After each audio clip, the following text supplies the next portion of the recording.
Hello, and thank you for joining us today as we have a lively chat about global leadership, cultural intelligence, and how these concepts can inform our leadership practice. Joining us today for our discussion is Megan Williams, our practitioner, Stephanie Turner Wilson, our challenger, and I'll be your host, Bryan. Let's set the stage for our discussion by defining global leadership. After that, we'll use Perucci's global leadership text and her definition, where she says, quote, global leadership is a process by which global leaders seek to develop a relationship with their followers in order to accomplish common goals shaped by a global context with competing cultural norms and values. So from this definition, we learn that global leadership is not just leading multinational corporations or diplomatic missions. Global leadership is understanding that even our local organizations and relationships exist within the context of global multiculturalism, which inherently brings conflicting norms, beliefs, and values into tension. As a military strategist William Lynn taught, all conflict occurs along cultural boundaries in the areas where competing values and interests collide. So today we will explore some of those ideas of competing cultural norms and values, how they might manifest in real-world settings, and propose ideas for navigating these situations. So although Perucci recognizes the inherent tension between competing cultural norms and values, we need not believe that anyone with different norms or values is inherently our enemy, nor looking at these competing values as battles to be won.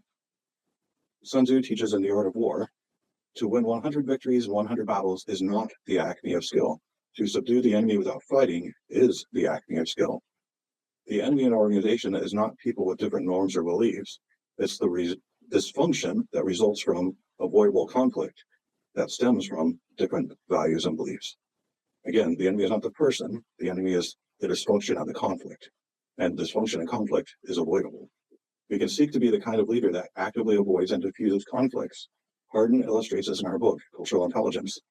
Cultural intelligence builds upon concepts like awareness, sensitivity, and competence to create something even more significant, something that helps you move from simply getting it to making wise decisions in various cultural contexts. Now, imagine being led by someone with cultural intelligence, someone who can manage multiple competing demands while gracefully and effectively handling even tricky ambiguities and simultaneously creating an inclusive and psychologically safe space. That's the kind of leader you can trust. So that aspirational idea begs the question, how do we become that kind of leader?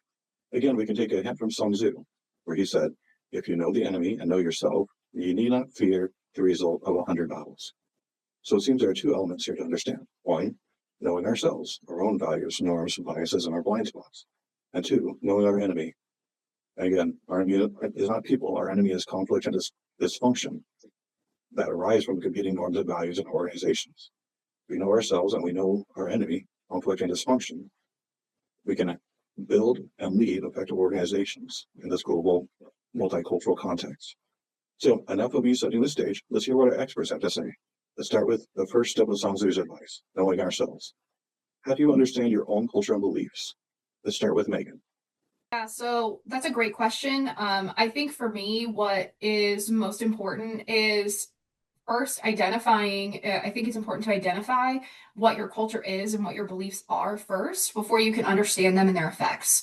And for me, that looks like, well, what is the culture that I come from? The culture I came from is predominantly a white culture. I also was raised Catholic. That affects how I see the world. And then all of these different experiences and things that have come into my life, where I went to college, the friends I interact with, the experiences that I've had, have all shaped my beliefs. And now where I live also shapes my beliefs. The culture here in Washington, where I live, also has shaped my beliefs. I need to know first what my beliefs are, what my culture is, so that way I can then understand the effect that this culture and these beliefs are having on me and also then my leadership style.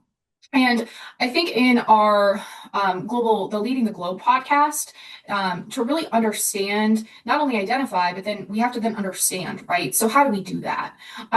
For me, I was really brought into the understanding of like sitting with yourself and contemplating. They talk about sitting with this ambiguity. And as somebody who doesn't want to sit with ambiguity, the concept of that was very uncomfortable for me because I was just like, I cannot. How do I do this? But they continue to explain that it's important to sit with this and to work through it. I really like the point that they made of once you know yourself, that you can then figure out how to help others. And as a leader, I think that that's really important because once we know how our culture and our beliefs affect us, then we can use that to help us figure out how we can help the people in our community that we're trying to serve. And then also applying it to our organizations that we work with, how we can help all of those people as well. Unfortunately, there's no right answer here with how you do it. And for me, that is hard, especially as a very objective person. But I think that that's the point. And I also think that if we are able to sit in that ambiguity, we're able to grow because of it. I completely agree, Megan. All good points. For me, understanding my culture and beliefs starts with slowing down enough to actually notice what shaped me. The book Cultural Intelligence talks about the ability to step outside yourself and observe your own assumption. And the book Global Leadership frames it as the beginning of a global mindset. I can't engage the world if I don't know the lens I'm looking through. I like to sit with myself as practice, mainly to notice my reactions and ask myself why I may have reacted in a certain way to a particular event. Shortly after moving to Spokane Valley, Washington, I was biking on the Centennial Trail between the Washington and Idaho borders, and I came across a historical marker and monument called Horse Slaughter Camp. I was intrigued. I got off my bike and walked over and read it. In 1858, Colonel Wright killed over 800 horses belonging to the upland Indian tribes after winning a battle against the Spokanes, Coeur d'Alene, Yakima, Palousas, and other tribes at the Battle of Four Lakes and the Battle of Spokane Plains. Colonel Wright wanted to destroy the tribe's ability to engage in war. It took Wright and his men over 2 days to shoot those horses. After that, Wright and his men burned several storehouses of grain. These acts diminished the tribe's wealth, mobility, food stores, and their ability to resist. All this violence so that the white settlers could move in and take over the tribe's territory. For me, stepping outside my own worldview is most important because it allows me to question the actions of others and determine what in me is reacting, what in the story belongs to my own cultural conditioning, and what becomes visible only when I'm willing to see through someone else's eyes. After I read about this event, I noticed that the immediate emotions that rose up were anger and disbelief. And then I asked myself, over the course of several days, where are those reactions coming from? Are they shaped by the history I was taught? I am learning that stepping outside my worldview is a way to recognize and understand another culture or the harm done to it. Understanding another worldview requires awareness, humility, curiosity, and a willingness to sit in the discomfort, just like you said, Megan. In that space, I can start to see how power and identity shape the actions of others, but also my own beliefs. That is where cultural understanding begins for me, in the questioning and the commitment to see more than just through my own lens. I wonder, is it possible to talk about global leadership without talking about how global systems were built through power and conquest? Global leadership is framed through colonial history. How does a leader practice global leadership while holding historical accountability and not just cultural awareness? That's really interesting that you bring that up. For me, you have to hold your history accountable, and it's not, it goes deeper. I really like that you described that story and how you were saying, I needed to understand what happened. It's not just understanding the tribes of Eastern Washington, but it's also about what colonialism came in and did to the area. So that way more people can come in and really take over the land. And coming from white culture, that's really uncomfortable. I think especially now in this day and age when there's this, we're just going to kind of take over the world mentality, which I just don't like. It's everything you're talking about, Stephanie, isn't talked about. And we are so afraid to have these conversations. And that's what I really appreciate about this course is we're able to have these conversations. And I'm able to say, yeah, you know what? I did come from my culture. I don't know anything. I don't know, X, Y, Z that you're talking about. Can you tell me more so I can learn? And I think that that's really important. A really important takeaway that we have from this is, yes, we need to look at the historical context, but we need to do both. Like what you're saying, take the history, also take the cultural awareness, learn them both, and then figure out a way to move forward. Excellent. I just love the way you think about things, Megan. I think the same thing. I don't think I can talk about global leadership without confronting how global systems were built. Global leadership requires acknowledging the power imbalances that shape the history and the world. I think about practicing humility and also stepping outside my worldview just to be able to understand others. Yeah, I agree. I really like the way that the book outlined how globalization has evolved from it was like globalization 2.0 and how things have just changed and how we really are kind of becoming this small world and how we need to think beyond just our own little community now. And I think that we need to continue to think about this broader impact. And I think having these discussions is going to be a great way to start. Agreed. Thank you so much for those insights. I really appreciate that. The idea of you said of sitting in ourselves, right? Reminds me of a phrase we had in the military where we say deliberate discomfort. You purposely put yourself through something hard because that's where the growth happens, right? There's no growth when it's easy.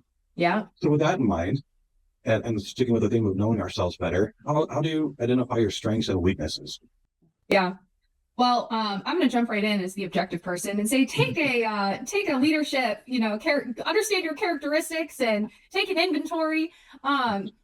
That is, while I jump in and be like, ooh, that's so exciting. That's not always it. Like, you can't just do that. It's a very good starting point, I think. Our global leadership book describes the 4 leadership styles: the transactional, the participative, the directive, and transformational. And I like that it describes it on a continuum. So relational versus task, and then leader versus follower centric.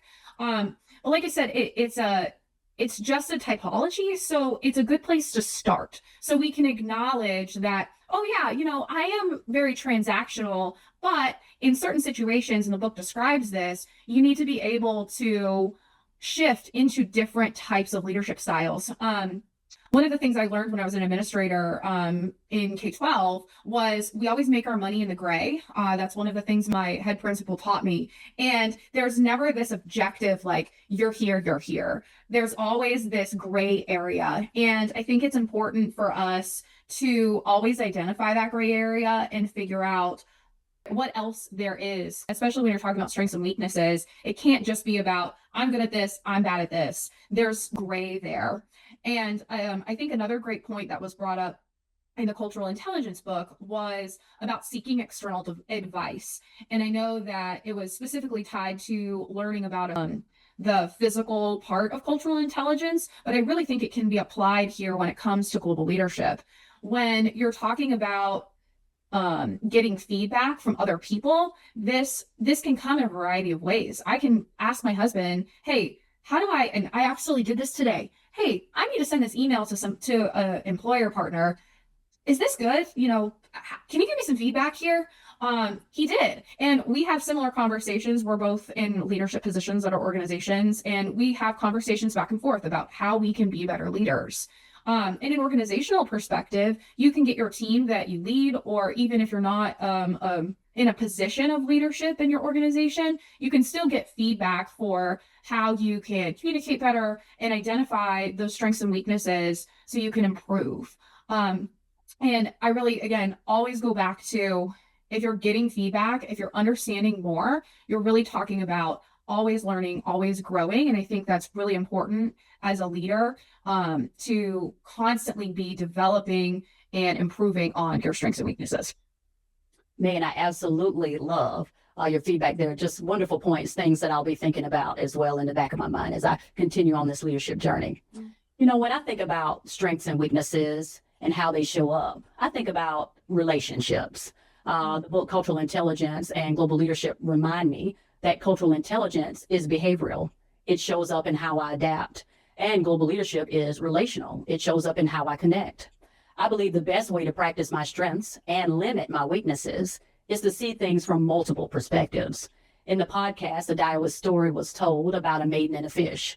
As a global leader, I must be able to see through multiple lenses and recognize that my truth is not the only truth. The weaknesses I need to acknowledge are assuming my perspective is the default and not being able to imagine how others experience the world, which keeps me from fostering the relationships I need in order to succeed. The relationships I build become the mirror that shows me who I really am.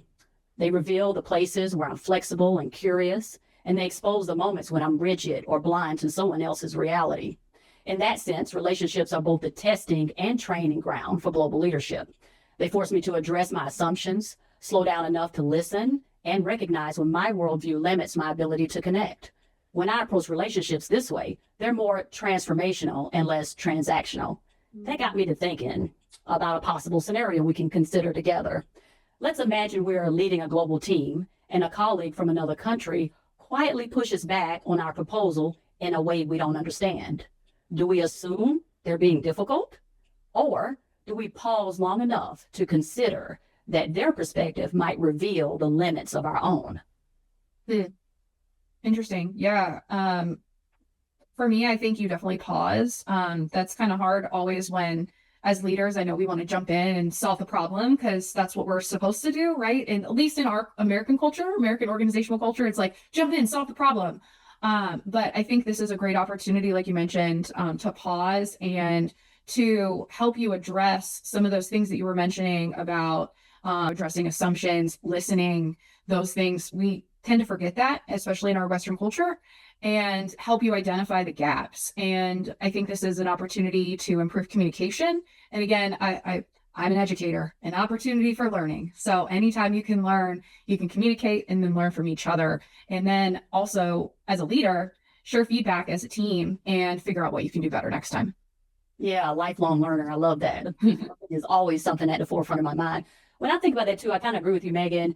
I think pausing, listening, and trying to see the situation through their lens using the cultural knowledge that we've acquired, right? It's really easy to say, but probably more difficult to do. So I have to agree with you on that one. Yeah. I think about patience, humility. They would be key in this particular situation. Assuming my perspective would be the wrong move.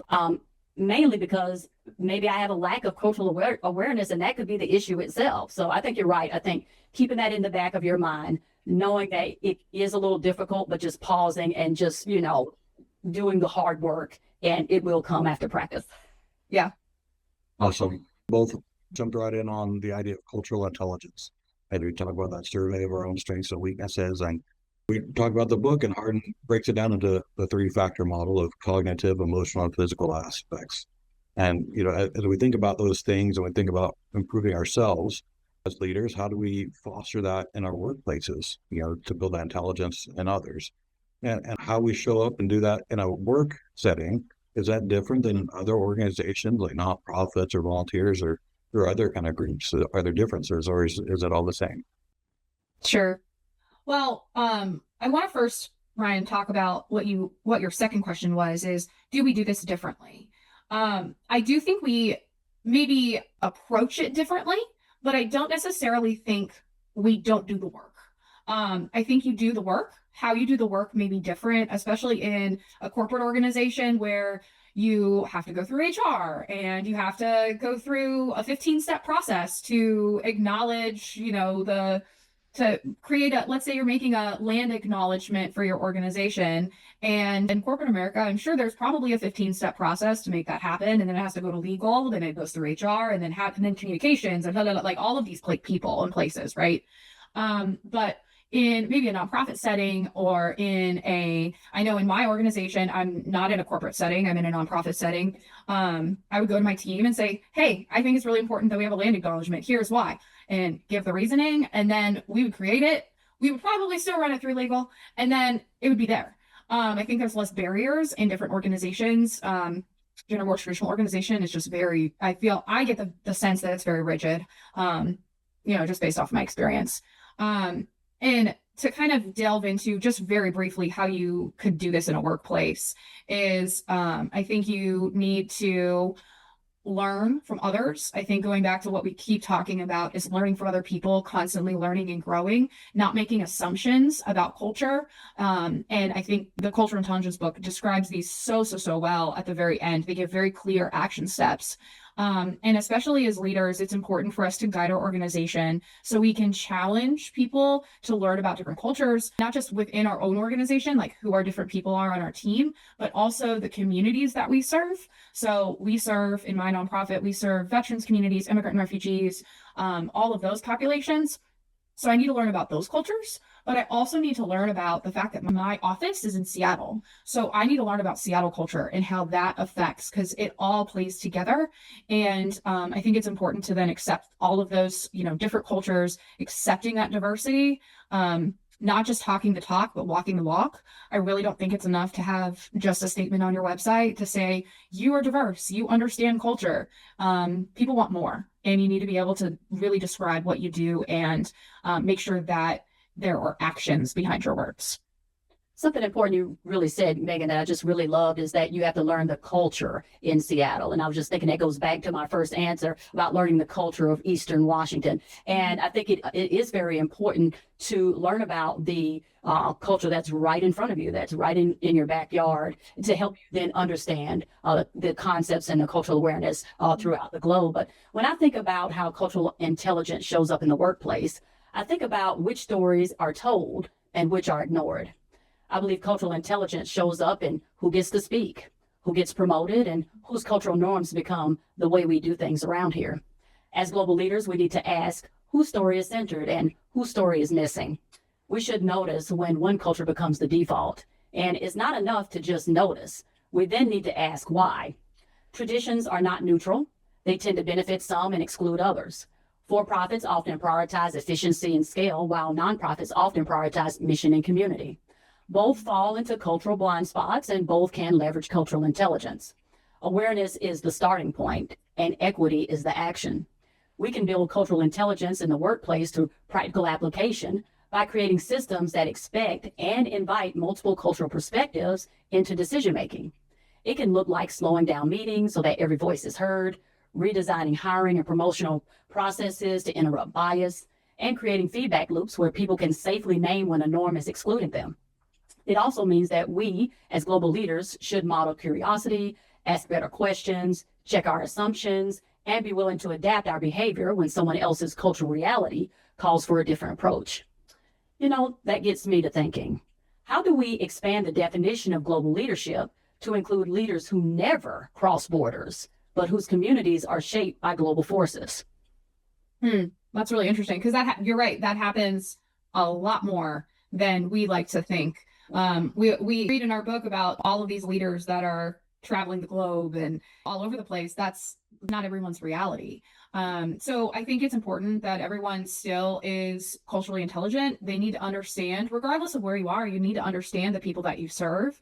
And luckily, because we have the internet, it's important to connect with those people. However, works best for the community. So if that's Zoom, if that's showing up once a quarter to make sure that you connect with the community, you have to be aware of your organization, the culture that you're serving, and also the world then surrounding it and what's affecting it.